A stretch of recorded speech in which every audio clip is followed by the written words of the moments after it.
what's up guys, Tomasi here, and today I have a brand new video. I wanted to talk about basic strategies that you can run on the map Reclaimed when you are playing Escalation. Now if you guys aren't sure, I had actually made a video about running strats on Foundation. I'll leave a card on screen, you guys can go check that out if you haven't seen it already. But for today we are going to be talking about Reclaimed, which is another staple map when you are playing Escalation. So it's pretty simple, it's not too crazy. Obviously if you guys aren't sure what Escalation is, real quick rundown, it is like a domination in every other game. You have 3 hills to cap. Now you have a total score points of 210. If you get a triple cap at any time, you automatically win the game. Also, when you start up each round, there are no weapons, and the loser of each round will actually be able to place a weapon on the map or potentially a block, depending on whether they are winning or losing the battle at a certain location on the map. Also, as the rounds go on, the respawn timers go up, starting at 10 seconds all the way up to 20 seconds, and then at round 7 it flips and it goes basically into halftime. Everything gets reset, the home hill switch, the neutral hill switches, everything switches up, and it's basically like a brand new game. So you're playing like 2 games in one. So there's a quick rundown of exactly what Escalation is, but today we're talking about the strat that you can run with your team on Reclaimed. So obviously in Escalation you have 2 home hills and a neutral hill. So as you guys can see, the first rotation, A and C, are the home hills, which is closest to Winery and the Garage, and then the B hill is up at Manor. So what you normally want to run, this will be for both sides, will be 4-1. And what I mean by 4-1 is obviously you'll have your anchor player that will run to the home hill, whether it is Winery or Garage, depending on which side you are on.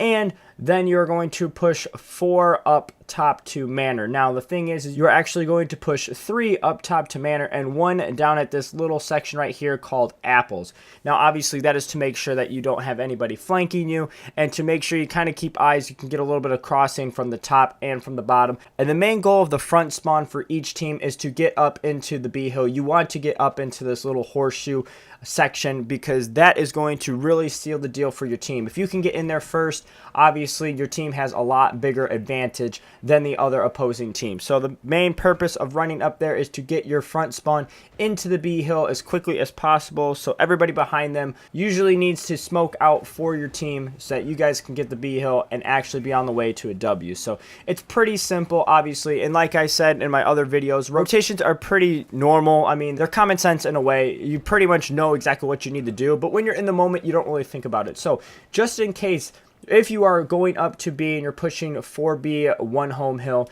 and you start to lose the fight. Now what I mean by starting to lose a fight is you just realize that your push isn't as strong, or they get into the horseshoe part, they actually get into the B hill.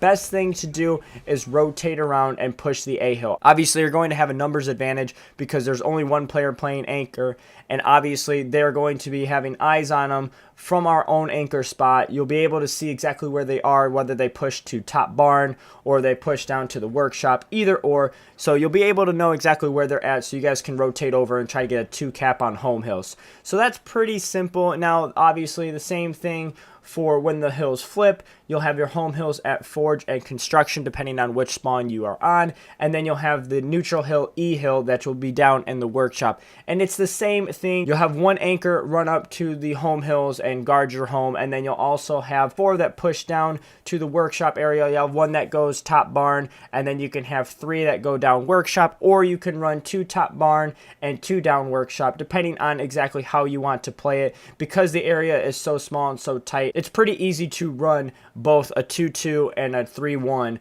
over at workshop. And obviously same rules apply. If you start to lose the battle, you want to rotate to the home hill. You want to keep the numbers advantage. You want to keep your lives intact, because obviously, like I said, the respawn timers go up with each and single round. So you want to be able to save your life. You want to play smart. You don't want to get yourself into a position where you're going to lose it for your team just because you try to push a 1v3. So like I said, pretty simple, pretty basic, pretty self-explanatory. When you really sit back and think about it, you just need to implement it into the game when you actually are on the grind. So if you guys enjoyed, make sure to give this video a thumbs up. Also, make sure to leave me a comment down below. Let me know if you guys think there's some other strategies that would run better on this map. Leave a comment down below. Let me know your guys' opinions. Also, if you are new, make sure to subscribe for further update videos, all on Gears of War 4, and I will see you in the next one.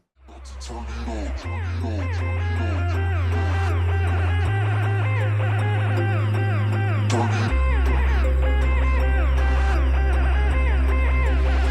about to turn it on.